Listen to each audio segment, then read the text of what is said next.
আঁকোৱালি নোপোৱা এটা বটবৃক্ষলৈ ৰূপান্তৰিত হৈ গ'ল। আমাৰ কাৰণে গৌৰৱৰ কথা, আনন্দৰ কথা। আৰু এই যে আঁকোৱালি নোপোৱা অনুষ্ঠানলৈ ৰূপান্তৰিত হ'ল, ইয়াৰ গুৰিতে কিন্তু আপোনালোক, ইয়াৰ গুৰিতে আমাৰ সাধাৰণ ভকতসকল, আমাৰ সৰ্বসাধাৰণ ভকতসকলে এই বিষয়টোত গুৰুত্ব যদি নিদিলেহেঁতেন, এই বিষয়টোক যদি অন্তৰ্কৰণে নল'লেহেঁতেন, এই ঘৰখনত যদি এটা পৰিৱেশ সৃষ্টি নকৰিলেহেঁতেন, আমি হয়তো আজি এনেধৰণৰ পৰিৱেশ এটালৈ আহিব নোৱাৰিলোহেঁতেন। আজি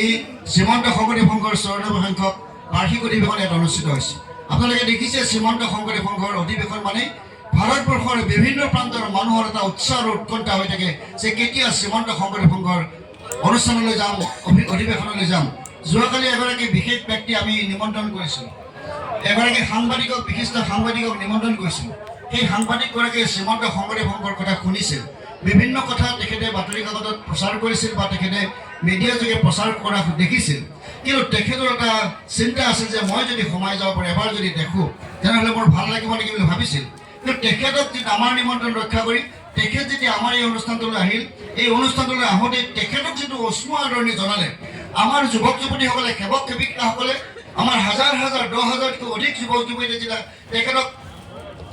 হৰিনামৰ ধ্বনিৰে যেতিয়া উষ্ম আদৰণি জনাত তেখেতে অভিভূত হৈ গৈছিল। তেখেতে মোক কৈছে, কালি মুখেৰে ব্যক্ত কৰিছে তেখেতে, মোৰ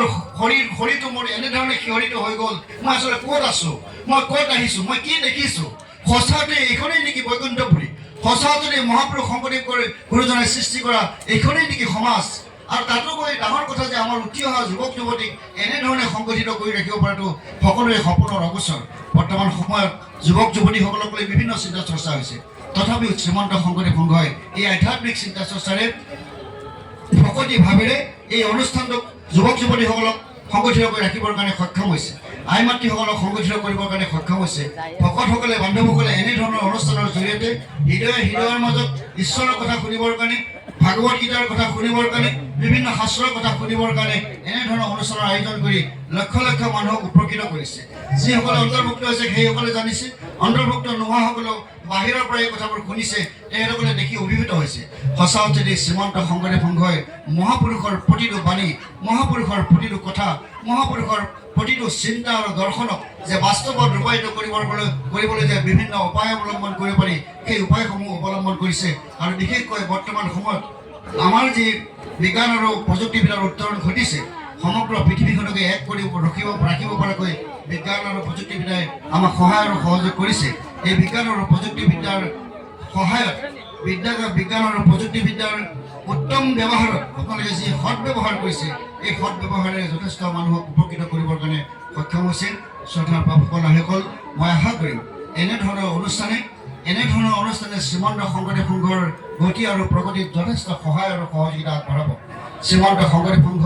বৰ্তমান সময়ত আপোনালোকে জানে এটা আটাইতকৈ গুৰুত্বপূৰ্ণ অনুষ্ঠান। সকলো মানুহৰে, অসম তথা ভাৰতবৰ্ষৰ বিভিন্ন প্ৰান্তৰ মানুহৰ শ্ৰীমন্ত শংকৰদেৱ সংঘ এটা আস্থাৰ অনুষ্ঠানলৈ ৰূপান্তৰিত হৈছে। শ্ৰীমন্ত শংকৰদেৱ সংঘ অসমৰ এটা জাতীয় অনুষ্ঠানলৈ ৰূপান্তৰিত হৈছে। এয়া আমাৰ কথা নহয়, শ্ৰীমন্ত শংকৰদেৱ সংঘৰ সংগীসকলৰ কথা নহয়। শ্ৰীমন্ত শংকৰদেৱ সংঘৰ বাহিৰত যিসকল বুদ্ধিজীৱী আছে, শ্ৰীমন্ত শংকৰদেৱ সংঘৰ বাহিৰত যিসকল চিন্তাবিদ আছে, যিসকল শিক্ষাবিদ আছে, যিসকল মুঠা লোক আছে, সেইসকলে এনেধৰণৰ বক্তব্য ৰাখিছে যে শ্ৰীমন্ত শংকৰদেৱ সংঘই এতিয়া অসমৰ এটাই মাত্ৰ অনুষ্ঠান, এই জাতীয় অনুষ্ঠান, আৰু শ্ৰীমন্ত শংকৰদেৱ সংঘই আচলতে এটা আধ্যাত্মিক পৰিৱেশ সৃষ্টি কৰিব পাৰিব। আৰু সেই যিটো আধ্যাত্মিক পৰিৱেশ সৃষ্টি কৰি সমাজখনৰ এটা শান্তিৰ পৰিৱেশ বা শান্তিৰ বাতাবৰণ তাত নিৰ্মাণ কৰিবৰ কাৰণে সক্ষম হ'ব। আৰু এই শান্তিৰ বাতাবৰণে আচলতে মহাপুৰুষ শংকৰদেৱ গুৰুজনাৰ লক্ষ্য আৰু উদ্দেশ্যক যাতে আমি শ্ৰদ্ধা জনাব পাৰোঁ। মহাপুৰুষ শংকৰদেৱ গুৰুজনাই এনেকুৱা এখন সমাজলৈ সপোন দেখিছিল, যিখন সমাজত সুখ আৰু শান্তি বিৰাজ কৰিব। এই সমাজখনলৈ যাবৰ কাৰণে শ্ৰীমন্ত শংকৰদেৱ সংঘই এনেধৰণৰ কিছুমান কামেৰে আগবাঢ়ি গৈ আছে। শ্ৰীমন্ত শংকৰদেৱ সংঘৰ যি আমি এটা অসমীয়া জাতি, এই অসমীয়া জাতিটোৰ যি স্বাভিমান, অসমীয়া জাতিৰ যি ভাষা আৰু সাহিত্য, অসমীয়া জাতিৰ যি সংস্কৃতি আছে, যি আমাৰ গীত নাট্য বাদ্য আছে, এই সমস্তখিনিকে যাতে আমি ব্যৱহাৰিক জীৱনত আমি ব্যৱহাৰ কৰি, আমাৰ দৈনন্দিন জীৱনলৈ ব্যৱহাৰ কৰি যাতে আমি এখন সুস্থ সমাজ নিৰ্মাণ কৰিব পাৰোঁ। এই সুস্থ সমাজখন নিৰ্মাণ কৰিবৰ কাৰণে মই আপোনালোক সমস্তজনকে কাটৰ অনুৰোধ জনাইছোঁ। আমি আধ্যাত্মিকতাৰ পৰা যদি বেলেগলৈ যাওঁ, আধ্যাত্মিকতাৰ পৰা গ'লে আমি যিমানেই ডাঙৰ উচ্চ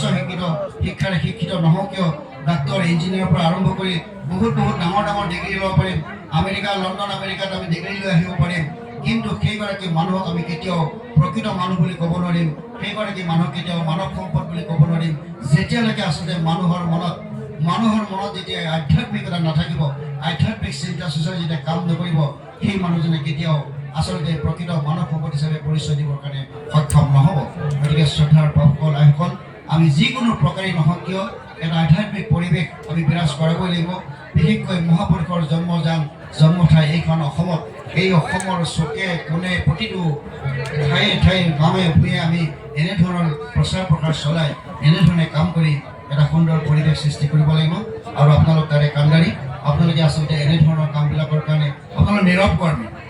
নীৰৱ কৰ্মী আমি মুঠা ফুটা ব্যক্তি হৈছোঁ আমাক দায়িত্ব দিছে কাৰণে আমি ডাঙৰ মঞ্চত উঠি ডাঙৰ মঞ্চটোত আমি দীঘলীয়া কথা পাতিছোঁ আপোনালোকে হয়তো সেই কথাবিলাক কোৱা নাই কিন্তু আপোনালোকে আটাইতকৈ গুৰুত্বপূৰ্ণ কামটো কৰিছে আপোনালোকৰ নিচিনা সহজ সৰল ভকত বান্ধৱসকলে আপোনালোকৰ নিচিনা গুণী জ্ঞানী ভকত বান্ধৱসকলে আমি আঁৰত থাকিও মঞ্চত নুঠাকৈও গুৰুজনাৰ আদৰ্শ গুৰুজনাৰ ধৰ্ম প্ৰচাৰ কৰিব পাৰি মঞ্চত উঠিলেই মাইকৰ সন্মুখত কথা ক'লেই যে ধৰ্ম প্ৰচাৰ হ'ব এনেকুৱা কথা নহয় নীৰৱে কাম কৰিবৰ কাৰণে বহুত পন্থা আছে এই নীৰৱ কৰ্মী আপোনালোকৰ এনেধৰণৰ কৰ্ম সঁচাকৈ উচ্চ প্ৰশংসিত কথা মই এই উচ্চ প্ৰশংসা আপোনালোকৰ ওচৰত কৰিছোঁ এনেধৰণৰ এই অনুষ্ঠানটো দীৰ্ঘজীৱী কৰক এই অনুষ্ঠানটো আৰু বহল হওক আৰু প্ৰচাৰ হওক আৰু মহাপুৰুষ শংকৰদেৱ গুৰুজনাৰ ধৰ্ম আধ্যাত্মিক এইভাৱে আগবাঢ়ি যাওক গীতা ভাগৱতৰ কথা সকলোৱে শুনি নিশ্চিতভাৱে বিশেষকৈ আমাৰ উঠি অহা প্ৰজন্মই যাতে এনেধৰণৰ চিন্তাৰে তেওঁলোক আগবাঢ়িব পাৰে তেওঁলোকক যাতে এই শিক্ষাৰে শিক্ষিত কৰিব পাৰোঁ তাকে কামনা কৰি পুনৰবাৰ আপোনালোকৰ শ্ৰীচৰণত সেৱা নিবেদন কৰি মই মোৰ বক্তব্য সামৰিছোঁ আচলতে আপোনালোকে জানে অত্যন্ত ব্যস্ততাপূৰ্ণ এটা সময় যোৱাকালিৰ পৰা আৰম্ভ হৈছে অধিৱেশন যোৱাকালি 9 বজাৰ পৰা ৰাতি 1 বজালৈকে ইয়াত নিৰন্তৰভাৱে ইখনৰ পিছত সিখন সভা কৰি আছোঁ আমি কলৈকো ইফালে কলৈকো যোৱা নাই দেখা নাই